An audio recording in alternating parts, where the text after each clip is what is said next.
LAE karena LAE lama menjadi ketua lembaga yang menurut saya prestisius betul, yaitu Yayasan Pecinta Danau Toba.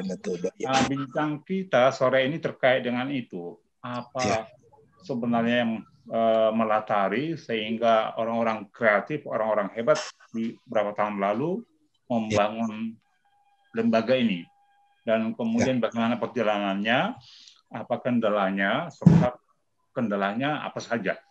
Itu yang mau kita gali sore ini, dan nanti bagus. Mulai dari sejarahnya. YPDT ini kan pertama sekali kan diinisiasi Profesor Midian Sirait. Saya bergabung dengan almarhum Profesor Midian Sirait itu semenjak di kampus. Saya dulu muridnya di jurusan farmasi ITB, saya angkatan 86. Dan waktu mengambil skripsi, saya menemui Bapak itu. Saya ingin mendalami bahan alam yang dari kawasan Danau Toba. Ya, jadi saya ingin skripsi saya bahan alam yang berasal dari kawasan Danau Toba. Akhirnya saya waktu itu mengajukan 3 bahan alam. Yang pertama itu andaliman, yang kedua itu hasubah, sama pinang, pining ya. Jadi kalau andaliman itu namanya itu Santoxylum Acanthopodium BC. Kalau pinang itu Litsea cubeba. Hasumba saya sudah lupa. Iya. Jadi saya ajukan 3-tiganya. Pertama karena hasumba itu kan dipakai untuk pewarna. Dan terkenal ada rodaminya itu dipakai untuk pewarna makanan di Amerika, dipakai banyak di sana. Sehingga Pak Midian tertarik bagaimana kalau kita mengekstraksi rodamin itu dari hasumba, ya kan? Kalau di orang Batak kan ada pepatah itu kan merak rara songon hasumba, ya kan? Botar songon itak, ya kan? Baru pinang itu kan dipakai untuk perdeban, ya kan? Tuh.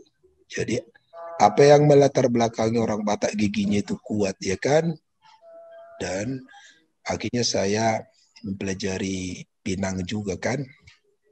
Ya, saya kumpulkan literasinya, dan pinang ini banyak sekali dipakai di India, ya kan? India menggunakannya. Baru hasumba ini belum banyak dipakai, tapi sangat terkenal karena pewarna makanannya itu mahal sekali karena food grade, ya kan?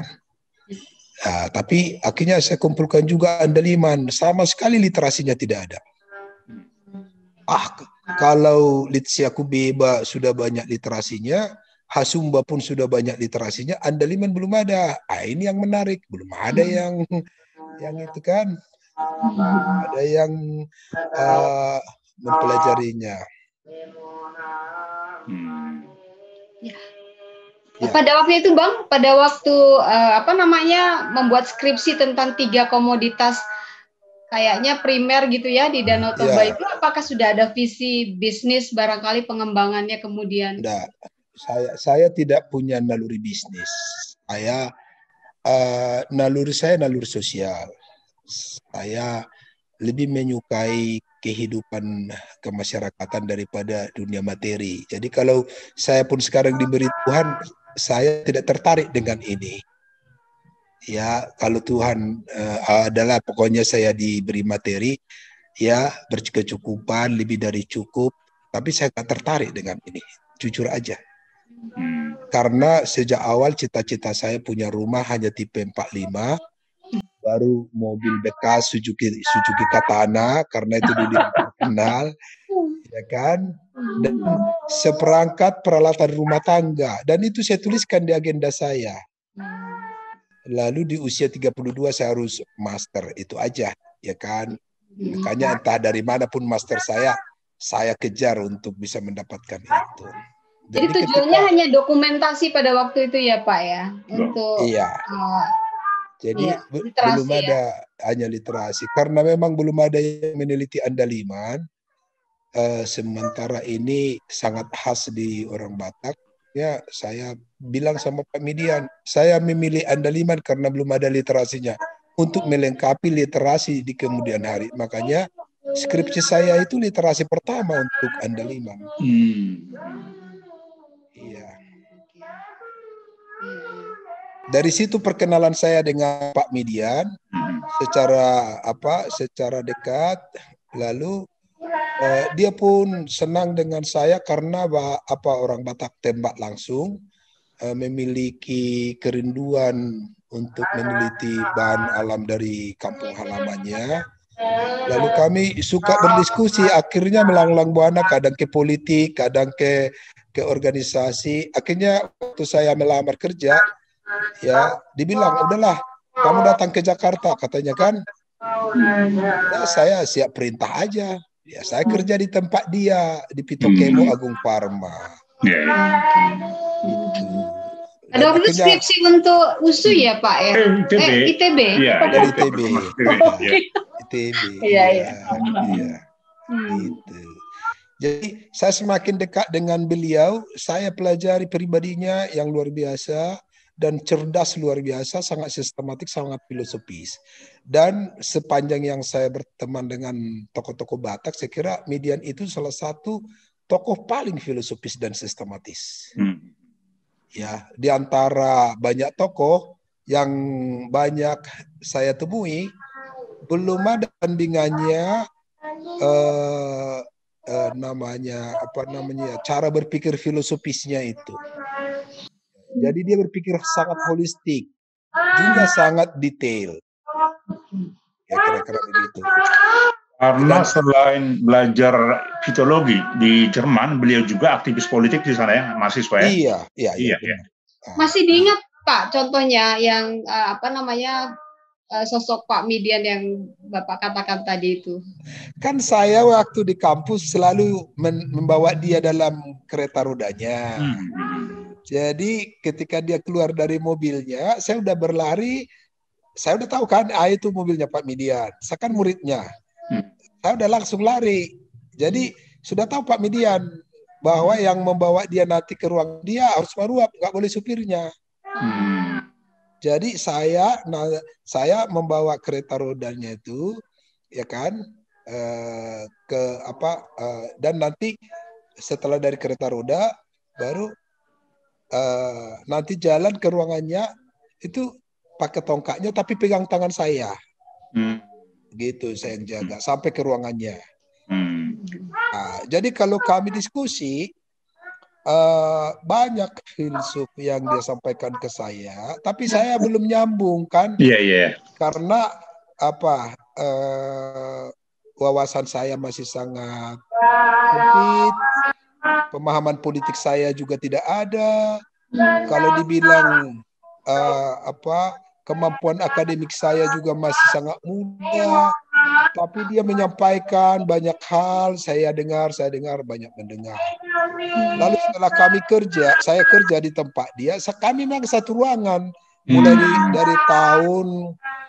dari tahun 91 akhir sampai tahun 98. Jadi 7 tahun saya satu ruangan dengan Profesor Midian. Jadi apa yang dia bicarakan, apa yang dia perbincangkan dengan teman-teman dia, entah itu dunia politik, entah itu dunia akademis, saya ada di sampingnya. Jadi siapa-siapa sosok yang dia suka dan tidak suka, ya saya tahu. Iya. Asisten pribadinya. Iya, jadi soal pribadinya dan dokumennya saya bacain. Karena ruangan dia itu hanya saya yang boleh ada di ruangan itu. Menurut Pak Maruap sendiri, kenapa Pak Midian begitu percaya ke Bapak? Karena saya polos dan lugu tak berotak kali ya. Otak. Jadi ini mah nggak bisa ngapa-ngapain, nggak punya pengalaman apa-apa, nggak bisa diolah itu datanya kan, kira-kira begitu. Tahu-tahu saya belajar, tapi rahasia itu saya simpan sampai hari ini. Tidak ada yang tahu, cuma saya yang tahu. Iya. Menarik. Jadi sepak terjang teman-teman orang Batak itu saya tahu walaupun saya nggak pernah ngomong. Jadi sebelum orang ngomong, entah itu si A, si B, entah jenderal-jenderal bintang 7 sekarang, dia belum ngomong, saya udah tahu, rekornya semua saya tahu. Makanya saya pintar-pintar menghadapi apa itu persoalan yang ada di KDT. Karena sebelum dia menyampaikan sesuatu, track recordnya saya udah punya. Ada yang 15 tahun, 20 tahun kan saya punya. Jadi rekam jejaknya itu kan umumnya kan tidak lari dari modeling-modeling yang dia mulai dari awal karena sudah karakter dan kepribadiannya kan. Jadi nggak akan meleset. Itu kalau dia ngomong A, pasti saya udah bilang nanti juga paling B dan C. Kalau dia terjebak di B dan C, pasti nanti larinya ke F. Udah tahu saya siapa itu kira-kira begitu. Nah, Pak Midian ini kan seorang mentor yang bagus ya sejak masih mahasiswa dan kemudian menjadi purek di ITB dan di sana dia menciptakan banyak kader termasuk Sarwono Siswono ya. Dan dia arsitek Golkar. Jadi sebagai seorang politisi sangat itu semuanya. Mapan. Ya. Dan kalau saya dengar-dengar kan karena saya di ruangannya kan bagaimana dia berkomunikasi intensif dengan Sarwono, baru dengan Rahmat Toleng, dengan Akbar Tanjung, dengan Radius, baru dengan Panggabean, Kosmos Batubara, baru dengan Posdam Hutasoid, semua nama-nama yang terkenal dulu itu saya ada di sampingnya. Jadi apa yang mereka perbincangkan saya tahu, siapa yang mau jadi menteri mereka usulkan ke presiden pun saya tahu sampai ke tingkat itu. Dan kalau mereka pun kecewa atas usulan mereka, wah gara-gara si ini, gara-gara si Ono, ya tahu sosok-sosok yang menjegal mereka. Iya, saya dengarkan kira-kira begitu. Nah, lalu cerita bergabung dengan YPDT di tahun-tahun awal bagaimana? Jadi kan saya masuk ke Pito itu tahun 91. Saya bekerja di Pito dan saya asisten dia di pabrik karena dia punya pabrik. Jadi fokusnya bekerja di pabrik kan, tidak ada pikiran kita akan aktif di YPDT lah ya kan. Tapi tahun 95 ya dia mengumpulkan orang-orang Batak dari waktu itu kan berapa puak ya, 5 puak ya. Dulu masih yang ada puaknya kan Karo, Simalungun, Pak Dairi kan. Ya kan? Ya, jadi 5 itu dia kumpulin. Dan saya suka diundang ikut di Hotel Century Park waktu itu kan. Biasanya di situ. Jadi kalau ada pertemuan Pak Andaru lah yang paling banyak dulu. Itunya. Karena Pak Andaru aktif di dunia politik di GMKI kan. Dan Pak Andaru itu kayak asistennya untuk menuliskan gagasan dan pikiran dia, termasuk buku Pancasila itu kan Pak Andaru, ya kan. Jadi waktu ada kejadian di Indorayon, ya kan, itu tahun 95 atau 9 berapa itu ya, 97 antara itu ya, kalau nggak salah ya. Sebelum YPDT itu kalau nggak salah, sebelum. Jadi saya selalu ditugaskan Pak Midian untuk mengumpulkan referensi literasi, ya kan. Jadi waktu itu dia kasih buku Labat Anderson, ya kan, hasil audit TPL. Waktu itu kan belum TPL Indorayon Utama ya, PT Inti Indorayon Utama. Jadi hasil audit Labat Anderson itu dia kasih coba pelajari Maruap katanya kan. Jadi akhirnya saya pelajari mulai proses produksi pulp dan rayon, baru bahan-bahan apa yang dipakai, lalu saya kumpulkan prospektusnya dari BKPM waktu itu kan. Jadi bahan-bahan apa yang dipakai seberapa banyak, akhirnya saya kalkulasi, saya hitung-hitung, ini emang berbahaya ini barang kan. Lalu produk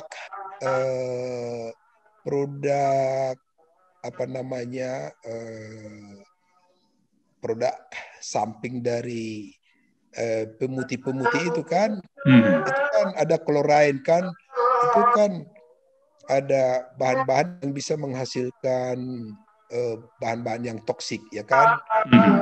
Itu yang namanya karsinogenik. Ya, jadi saya sampaikan kepada Pak Median bahwa limbah Indorayon itu luar biasa sangat berbahaya, ya kan? Karena ada dioksinnya. Dioksin ini dapat menyebabkan menurunnya daya ingat manusia, ya kan? Di samping karsinogenik dapat merusak liver kan? Ya, jadi produk produk ikutannya itu dioksin itu ini akan sangat bahaya gara-gara begitu. Jadi perkenalan kita dengan Indorayon itu membuat relasi kita semakin dekat dari sisi ilmu sosial dan lingkungan hidup kan. Jadi ketika dia kumpulkan tahun 95 tokoh-tokoh dari 5 puak itu, ya, dia punya gagasan sederhana. Itu kan akan persoalan HKBP kan waktu itu. Terkait itu dengan persoalan HKBP. Bagaimana mempertemukan puak-puak ini untuk melestarikan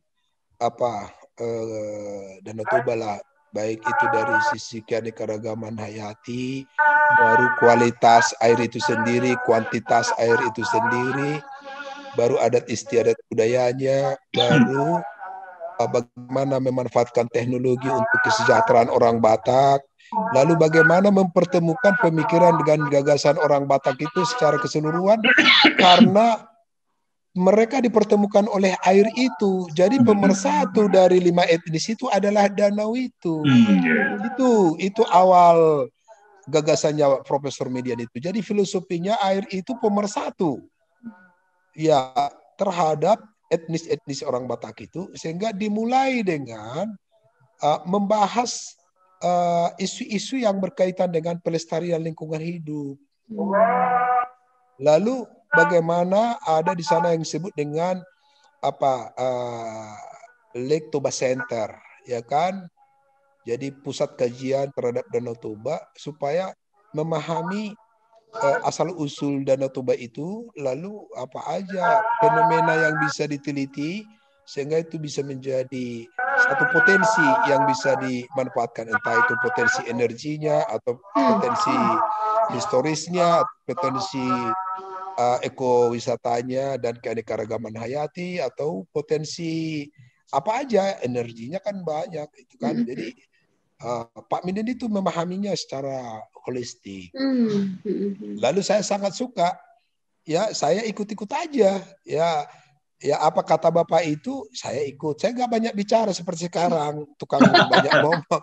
Saya banyak mendengar. Jadi jarang saya memberi pendapat. Ya, cuman ikut baru pendengar. Pak Marwap, ini visinya YPDT kan sebenarnya sudah jauh ke depan ya. Jauh sebelum pemerintah sekarang memfokuskan perhatian besar-besaran ke Danau Toba begitu ya Pak ya. Artinya visinya sudah maju, sudah berpikir holistik begitu. Bagaimana ininya Pak, implementasi di lapangannya ya? Sebelum ke sana kita menggali sejarahnya dulu. Nanti sudah langsung ending kita nanti wawancaranya. Iya, betul. Nah, Pak Median mengumpulkan sejumlah tokoh, sebagian profesor ya. Yang saya ingat ada Pak Bungaran Saragi, Inget Sembiring, Firman itu ya, Butar-Butar. Yang lain siapa lagi? Jadi yang seingat saya waktu itu kan, yang dikumpulkan itu lintas disiplin, ilmu dan profesi. Itu kehebatan dia. Jadi dia Sarwono Kusumatmaja karena itu kan Menteri Lingkungan Hidup. Baru Kosmos Batubara politisinya di Golkar. Baru Bungaran Saragi dia itu kan ilmuwan dari IPB. Dia masih belum aktif berpolitik waktu itu. Ya kan, Bungaran itu masih akademisi murni. Ya kan, kalau dia menjadi bergerak ke dunia politisi diantarkan dari YPDT kali ya. Iya. Iya kan? Jadi banyak yang diantarkan ke dunia-dunia baru kan oleh Pak Midian lewat YPDT itu. Jadi ada Chris Tumanggor karena waktu itu kan sudah tokoh. Lalu ada Pak Inget Simbiring, Pak Yaman Simanjuntak, baru Bang Yansen Senamo, baru Firman Manurung, ya kan? Guru besar USU ya? Guru besar dulu kan. Ada banyak lah waktu itu. Iya. Nah, bagaimana orang-orang hebat ini dikumpulkan kemudian diajak berembuk? Saya lihat itu bagaimana Pak Midian melakukan pendekatan pribadi satu-satu.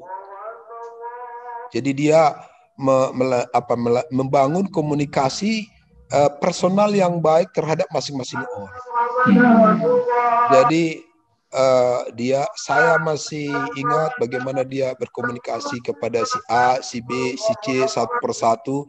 Lalu dikumpulkan 3 orang, dikumpulkan 5 orang, akhirnya ada 12 orang. Ya, lalu mereka menyatukan pemikiran dan gagasan itu, mengkristalkannya sehingga melahirkan yang disebut dengan maksud dan tujuan YPDT itu didirikan. Kan ada, itu masih tetap kita pakai. Jadi belum dituliskan dalam bentuk visi dan misi, tapi maksud dan tujuan. Jadi pertama maksud dan tujuan YPDT itu. Namanya bukan YPDT dulu ya, namanya YPPDT. YPPDT, ya. Iya. Jadi belum YPDT seperti sekarang, ya kan?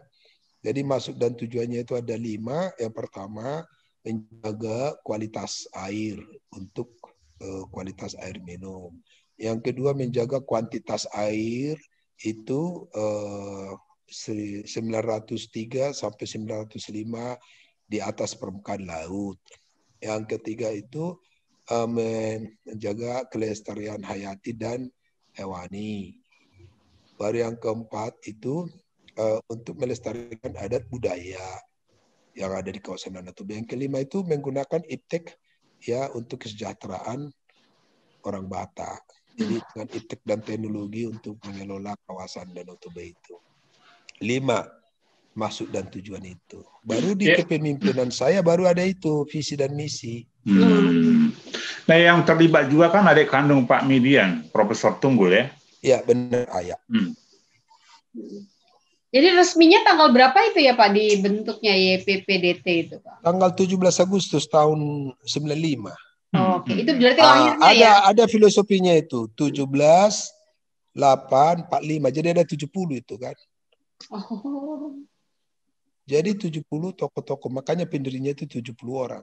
Oke. Iya. Jadi dari angka 17 Agustus 45. Itu. Jadi 70. Jadi hadiah tokoh-tokoh orang Batak untuk mengisi kemerdekaan melalui pembangunan kawasan Danau Toba. Jadi sangat filosofis. Iya. Iya. Ketuanya Pak Midian yang pertama tentu ya Pak? Dia sebagai ketua umum dan ketua hariannya. Ketua umumnya itu Raja Inal Siregar dan dia ketua harian. Iya. Jadi sebagai pelaksana kan waktu itu ketua harian ya. Iya. Nah, yang dilibatkan ini kan berbagai kalangan, termasuk juga birokrat ya. Termasuk birokrat, politisi, semua bisa dia kumpulkan. Ya, ketua yang sama Pak Raja Inal. Apa pertimbangannya sehingga tidak menjadi oposisi pada saat itu? Kalau saya lihat-lihat ya, karena kan mereka kan memang di dunia politik dengan mempertemukan tokoh-tokoh lintas profesi, ya kan. Jadi mereka tidak menempatkan diri sebagai oposisi, tapi menempatkan diri sebagai mitra kerjanya pemerintah. Lalu karena sumber daya mereka pun cukup beragam, ya kan. Jadi mereka lebih tepat memang harus menempatkan diri sebagai mitra pemerintah. Makanya waktu itu kan mereka justru mengusulkan draft BODT itu pertama sekali ke Habibie. Saya sudah lihat itu draftnya tahun 95. Dan itu hampir ditandatangan itu, cuman keburu lengser Pak Habibie. Diganti oleh Mega. Diganti sama Mega. Lain ceritanya setelah Mega. Iya. Itu. Nah, yang saya masih ingat ucapan Pak Median terkait dengan kedudukan Danau Toba sebagai sumber itu ya, nutrisi untuk penduduk sekitarnya. Benar. Dia contohkan misalnya bahwa di kampung mereka Porsea, kampung yang kecil tapi menghasilkan tidak kurang dari 7 profesor. Ya, benar. Itu dijadikan bukti bahwa betapa dahsyatnya Danau Toba ini sebagai sumber nutrisi. Ya. Jadi dia selalu sampaikan itu kepada saya, Baruap, ya, kamu bagaimana dengan kalau kamu ini curhatnya ya kepada anaknya, kali kira-kira begitu, anak rohaninya, rohaninya lah, ya kan. Kalau kamu lihat ada 2 profesor dalam satu keluarga, bagaimana pandanganmu? Susahlah itu ditemui di kalangan orang Batak, Bapak, kan, karena ada Profesor Tunggul dan Profesor Median, kan. Tapi leluconnya itu sebenarnya kan Profesor Tunggul yang duluan profesor. Baru waktu itu kan Profesor Tunggul kan diminta bantu untuk ngurus-ngurus profesornya, ya kan. Karena waktu itu ada lama-lama dibilang begini, ya biar kau aja yang profesor ya, katanya. Iya, saya masih dengar itu, ya kan, entah apalah yang kurang waktu itu kan, begini begono, iya biar kau aja yang profesor, katanya. Lama-lamain katanya. Iya, karena waktu itu kan profesornya kan dari ITB kan, Profesor Tunggul sudah duluan. Itulah kedekatan kami sampai hal-hal yang seperti itu pun rekamannya ada di dalam pikiran saya. Itu. Jadi semangat untuk membentuk YPDT ini sebenarnya untuk membangkitkan kebanggaan gitu ya, Pak ya, sebagai orang Batak ya. Nih ya kan, tapi ini sedikit sensitif sebenarnya kan, karena begini. Saya melihat Pak Median itu ditelikung kiri kanan sama temannya. Lalu ketulusan hatinya itu tidak sepenuhnya didukung. Bahkan ada yang mencari keuntungan pribadi. Bahkan akhirnya secara secara prakteknya bukan dalam satu nakoda yang seperti dipikirkan Pak Median, ya kan. Jadi ada yang masuk di dalam, dan saya tahu itu Pak Median tidak tahu. Jadi saya pelajari hukum, saya pelajari administrasi yayasan, lalu saya lihat ketulusan itu tidak semua ada di dalam satu perahu itu. Ya, baru dalam hati saya ya kasihan Pak Median itulah sebenarnya. Tapi saya tak pernah berpikir menjadi ketua umum YPDT sama sekali, nggak ada. Saya hanya ya memang orang yang yang kagum dengan beliau. Saya banyak belajar dengan beliau. Dia orang yang tulus, dia yang holistik, filosofis, ya.